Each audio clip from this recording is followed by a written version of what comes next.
you remember the time? Did you remember the time we were fell in love? Did you remember the time that we first met? Remember? Lakas ng toyo, pre. Bounce. Bulbul hair. Tadan! Baby! Remember! Ito sabi ni Newbie Noob 3000. Airsoft naman, Lods. May 3K na airsoft sa may Vincent Hobby Shop. Saan kaya yung Vincent Hobby Shop na yun? Alam nyo, mukhang maganda nga yung airsoft na handgun. Sa totoo lang. Dahil nakita ko rin yan doon sa vlog nila Bon eh. Ayan, tingnan nyo.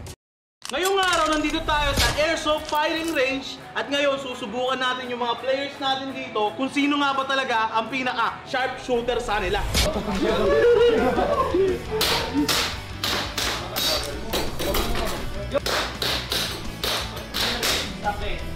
O diba? Merong parang siguro ano yan, firing range, pero parang ang setup niya parang ganito apartment, and then may mga nakasetup na pang target dyan eh, no? Target shooting. Tapos ang laro pala nun is pabilisan. Wow, parang gusto ko nun. Pero hindi ko pa kayang bumili ng airsoft guys, dahil alam nyo ba yung handgun pa lang nasa 4 to 5,000. Pero eto sabi ni Idol, tagti 3,000 lang. Hanapin nga natin sa susunod yung Vincent Hobby Shop na yan. Saan kaya nakikita yan, no? Pero sa ngayon, meron ako ditong bago pare. Meron ako ditong bago na handgun. Yan, bakal yun. Nandito pa. So, tara, let's go! So, ito yung sinasabi ko sa inyo na bago natin dito na airsoft gun K117D. Replica to ng Pietro Beretta. Yan, ang dami rin may gusto ng Beretta. Pero ito yung Beretta natin na full metal. So, kung makikita nyo, ang ganda ng box niya. Katulad to nung K35DA Plus natin. Tama. Paalala ko lang sa inyo, ito ay laruan, ay kailangan ng iba yung pag-iingat pag lalaruin natin. Hindi to pwede sa mga bata na below 10 years old. And kailangan may consent ng magulang nyo kung bibili kayo ng ganito.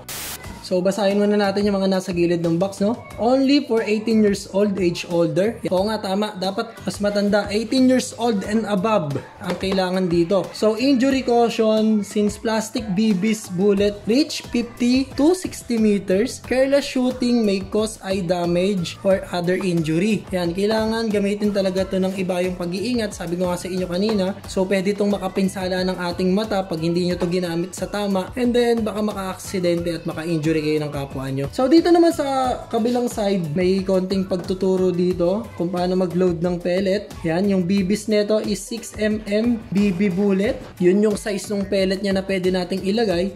So, nabili ko nga pala to ng 950. Sulit na rin para sa isang spring type na airsoft gun. Murang-mura na to guys kung tutuusin. Ito yung pinaka-cheap na pwede nating mabili na replica na parang totoo na talaga. So, kung tatanungin nyo, Kuya Kulotsky, anong pinagkaiba nung tag 300 dito sa tag na 950? Yan, etong tag na 950, full metal siya. Metal to. Metal yung slide.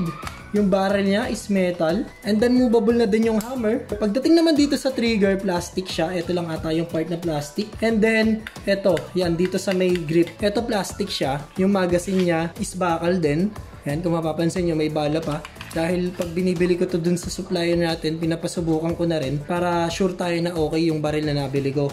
Tapos yung tagti 300 naman, sayang wala na ako dito, nabili na kasi. So yung tagti 300 is plastic. Yung pinaka-muzzle lang nung tagti 300 yung pinaka-bakal doon, kaya mabigat siya. Pero yung tagti 300 na yung goods na rin yun guys. Kung gusto nyo lang ng pang target shooting, or gusto nyo ng i-display, or kung pang cosplaying, pwedeng-pwede na yon. Tapos eto namang tag na 950 natin dito, goods na goods siya pang target shooting, pero hindi natin to pwedeng gamitin sa pagko-cosplaying dahil para na siyang totoo talaga. Tingin ko bawal tong dalhin kung saan-saan, talagang baka mahuli ka kasi. Kuya Kulotsky, ano nga po pang pinagkaiba ng airsoft gun na spring type doon sa gas type? So, etong spring type, kailangan to, bawat putok neto is kinakasa natin. May bala to. Wait lang. You know, basag pa. And then, yung gas type, automatic yun guys. Ang kailangan lang doon is yung pinakamagasin kasi nun. Napapanood ko lang sa YouTube din. So, yung pinakamagasin nun, nilalagyan siya ng gas. Ginaganon, ini-engican siya ng gas. And then, pwede mo na siyang gamitin ng automatic. Tulad nung kalabon kanina, yung pinakita ko sa inyo, yung target shooting nila. Ganon. Automatic na siyang pumuputok. Yan, ganon. Ang ganda, ang sarap talagang gamitin pag automatic yung ano natin, yung handgun natin. So, ganito yung ginagamit natin sa mga pangkaraniwan na pellet gun. Yan, yung pellet gun na tagti 300. At ito naman yung pang airsoft gun. Itong mga gantong pang airsoft gun kasi may ano to, tawag dito, may timbang sila na sinusunod. Ito ata yung pinakamagaan. Kaya nung tag na 950 yung gantong bigat, etong 0.20 grams. At isa pa, yung mabigat na bibis, hindi siya agad-agad hinahangin. Depende sa bigat ng bibis yung gagamitin mo. Kung gusto mo yung labas ng bala is accurate talaga, yung diretso ba yung labas. Mentras lumalayo yung distance mo dun sa target, yung bala na ganito kagaan, gumaganon. Parang naiiba yung direction niya. Imbis na diretso na ganon, gumaganon siya pag hinangin, di ba? Kung kaya pumapaling.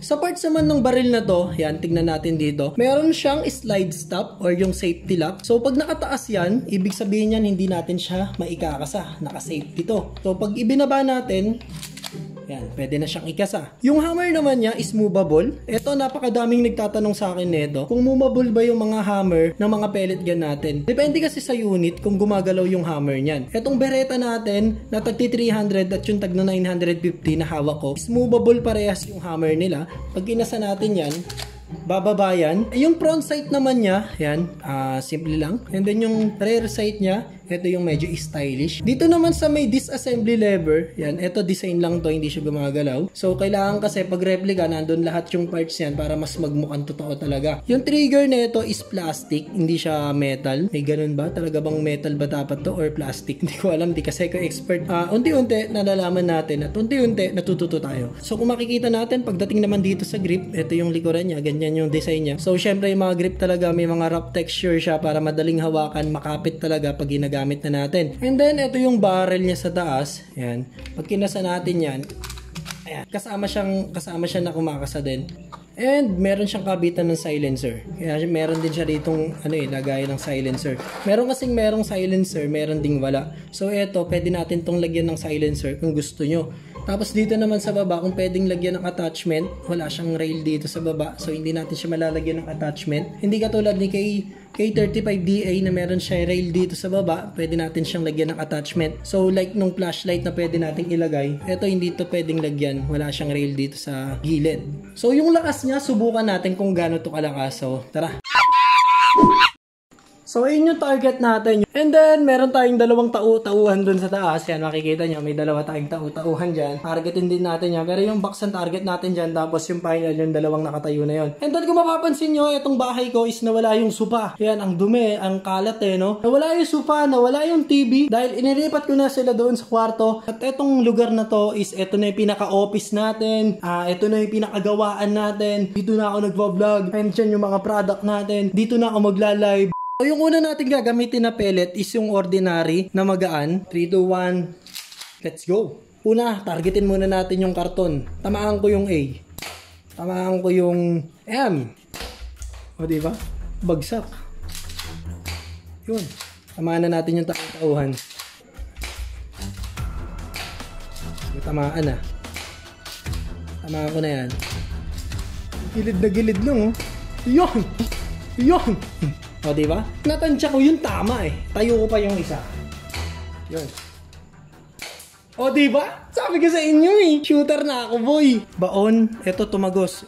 Ayun o, nasa loob yung bala. And then, meron din naman ganito. May part kasi ng karton na sobrang tigas. Yan, yan. Medyo bumaon lang ng konti. Yan, bumaon ng konti. Ito, tagos. Tagos. Bumaon ng konti.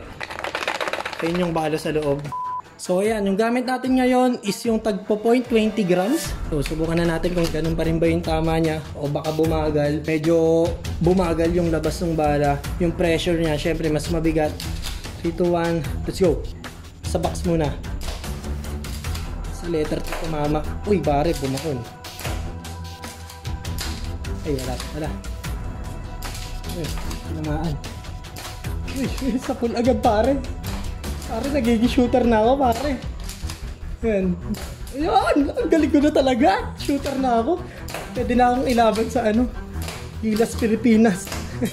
So, kung makikita nyo, baon yung bala. And then may dalawa dito, baon na baon.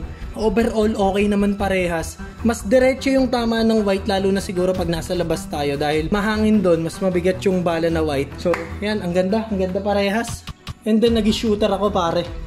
So, So ayan lang guys, sana nagustuhan niyo yung video na to. I-like nyo na rin yung video na to, konting tulong lang yan para sa mga video pa natin na susunod at ma-boost tong video natin, umangat yung views. So ipapaalala ko lang sa inyo kung meron kayong gantong pellet gun, yan, always be safe. Yan, and always be responsible sa paglalaro ng mga ganitong klase ng laruan. Let's go! Tamang gabay ng magulang ang kailangan para sa paglalaro nito kung medyo bata ka pa. And then yung mga ganitong bakal na ano natin dito, full metal natin, may age restriction, 18 and above ang pwedeng bumili, bawal bumili yung mas bata. So, maraming salamat sa inyo. Yan, kung umabot ka man hanggang dito sa video natin na to, kita-kits tayo next video. Meron pa ako ditong isang unit. Yan, comment lang kayo dyan kung ano pa yung gusto nyo makita. Let's go! Bukas, nasa ESGS ako. Yeah! Bye-bye!